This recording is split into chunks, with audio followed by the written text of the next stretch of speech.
Hello friend, hi, how are you today? My topic is about subnetting and IP addresses. Okay, so moving to my topics.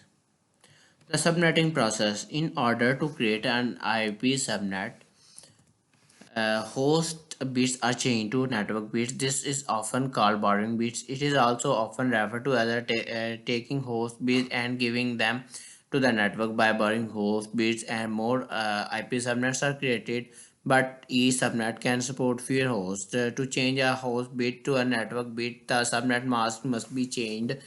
Remember, a binary 0 in the subnet must mean that bit is part of the host partition of an IP address.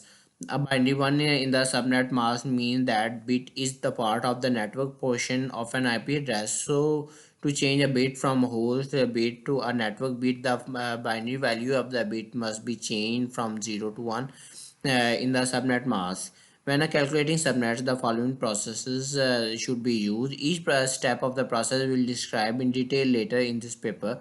Determine the assigned IP address space. Determine the number of subnet required based on the design of the existing network along with the structure of the organization. It is common to assign a subnet to each department with the organization.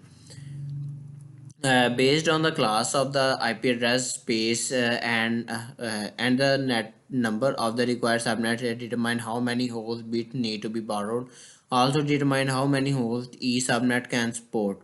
Calculate the decimal value and prefix value of the new subnet mask.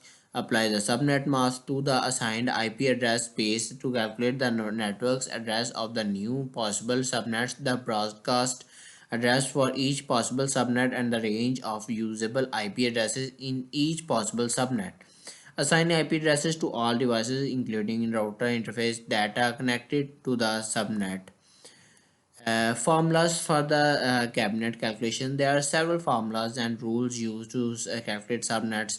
The formulas and rules are described below. The possible number of subnets. To calculate the number of possible subnets, use a formula 2 power n, where n equals to the number of host bits borrowed.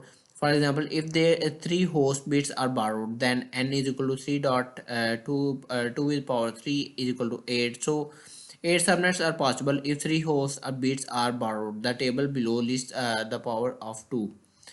Okay, to complete the third step of the subnetting process, determine how many host bits need to be borrowed and rewrite the formula as 2 and greater than number of required subnet. For example, if the number of required subnet is 18, then write the formula as 2 power n greater than 18. Solve for n by getting as close to the number of required subnets as possible without getting under.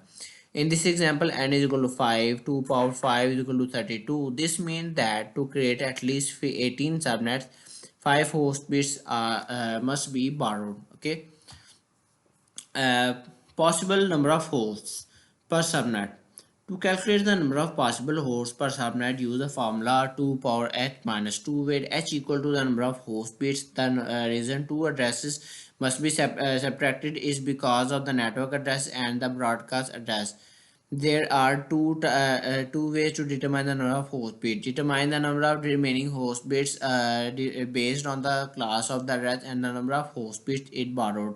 Determine the assigned IP address space. Determine the number of host bits available. Determine the number of host bits borrowed. Determine the number of remaining host bits by subtracting the number of host bits borrowed from the default number of host bits. The difference is h in the formula. Determine the number of possible hosts by using the formula 2 power h minus 2. Use the table above to determine the number of hosts available after specific number of bits have been borrowed from the host portion of the address. Calculate the new subnet mask and prefix. Okay, so this is it for today's topic. Time to go. Goodbye. Meet you in the next video.